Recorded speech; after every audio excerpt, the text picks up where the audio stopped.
A cidade de Alverca dormia sob um céu cor de aço, ignorante dos fios invisíveis que teciam sua realidade. Eu era um desses fios. Meu nome é Elias, e durante anos, como historiador, tratei factos como pedras inertes, mortas e enterradas no passado. Isso mudou na noite em que herdei mais do que pó e papéis velhos do meu avô, o excêntrico arcanjo.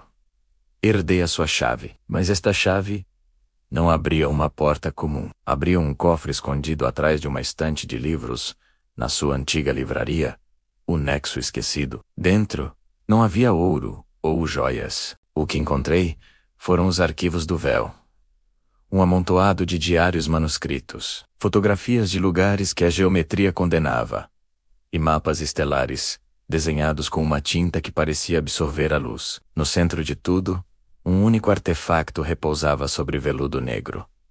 Um disco de obsidiana, entalhado com runas que doíam aos olhos, só de olhar. O meu avô não era um simples colecionador de livros. Era um guardião. A primeira anotação que li, escrita na sua caligrafia firme e precisa, foi como um soco no meu estômago. O véu não é uma metáfora, Elias. É uma membrana. E em Alverca, ela está perigosamente fina. Movido por uma compulsão que eu não conseguia entender, mergulhei naquele abismo de papel e tinta. Cada arquivo era uma peça de um quebra-cabecas monstruoso. A história oficial de Alverca, aquela que eu passei a vida a estudar, era uma mentira bem contada, uma mentira palatável. A verdade? A cidade foi construída sobre uma fronteira do desconhecido. Um ponto de convergência dimensional, onde as regras da física, as que nos ensinam na escola, tornavam-se flexíveis. Os desaparecimentos inexplicáveis, os sons de passos em becos vazios, que pareciam vir de dentro das paredes, a luz fantasma, que dançava no farol abandonado. De repente, tudo estava conectado. O disco de obsidiana, que o meu avô chamava de chave do abismo nos seus escritos, era o regulador. Era o que mantinha o equilíbrio, impedindo que as sombras do outro lado atravessassem completamente o véu e entrassem no nosso mundo. Esta busca tornou-se uma obsessão. A minha casa transforma-se num portal enigmático. As paredes cobertas por linhas vermelhas, que conectavam eventos separados por séculos. Eu já não era um historiador, era um decifrador, tentando desesperadamente encontrar a teoria inversa, que explicasse o inexplicável. Cada novo fragmento de verdade que descobria era como quebrar um selo milenar. E a cada selo quebrado, uma presença sutil que eu apenas sentia no canto da minha visão, tornava-se mais sólida, mais real, mais interessada em mim.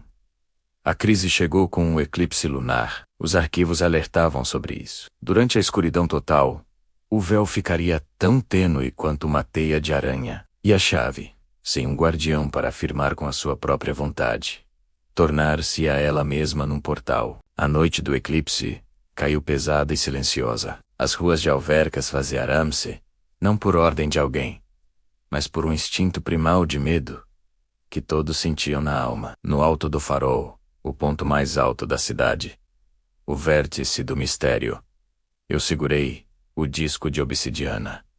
Estava frio, mas vivo. Pulsava na minha mão, como um coração de pedra. Então, as sombras começaram a mover-se, mas não eram simples ausências de luz. Eram substâncias, derretendo-se das paredes e do asfalto arrastando-se na direção do farol. O ar ficou gelado e pesado, com um cheiro de ozono e terra antiga. O véu estava a rasgar-se. Cada instinto no meu corpo gritava para que eu corresse, para que fugisse e me salvasse. Mas as palavras do meu avô ecoaram na minha mente.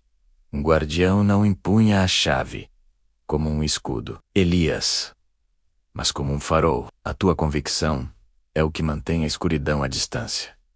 Fechei os olhos, não para a escuridão lá fora, mas para a realidade frágil que eu conhecia. Mergulhei nos arquivos ocultos da minha própria mente, reunindo cada fragmento de verdade que havia desenterrado, cada mistério que havia resolvido. Visualizei a chave não como uma ferramenta, mas como o centro de uma vasta rede de luz, ancorando o véu, mantendo-o firme. Um cântico ancestral, palavras que eu nunca tinha aprendido, mas que a minha alma conhecia, brotou dos meus lábios. A obsidiana nas minhas mãos explodiu num calor intenso. Uma luz branca e pura irrompeu do disco, expandindo-se num domo silencioso sobre toda a cidade de Alverca. As sombras gritaram sem som, um grito de agonia silenciosa, e desalvorança, como fumo apanhado por uma ventania forte. Quando a luz da lua finalmente retornou, a exaustão quase me derrubou ali mesmo. O disco agora estava quente e opaco, as suas runas sem brilho. O perigo tinha passado. Por enquanto. Hoje, a livraria O Nexo Esquecido reabriu as suas portas. Para a maioria das pessoas, é apenas um lugar com livros raros e um cheiro agradável a papel velho. Mas para uns poucos, para aqueles que sentem o mundo de uma forma diferente, é um farol. E eu, Elias, sentado atrás do balcão, com o disco de obsidiana seguro numa gaveta ao alcance da minha mão, já não sou um historiador. Eu sou o último guardião do véu. E sei que do outro lado, algo ainda espera, lançando uma sombra de dúvida eterna sobre os sonhos da nossa cidade. A vigília recomeça. Obrigado por terem acompanhado esta história até o fim. Se gostaram deste mergulho no desconhecido, não se esqueçam de deixar o vosso like e de subscrever o canal, para não perderem as próximas narrativas. Até breve.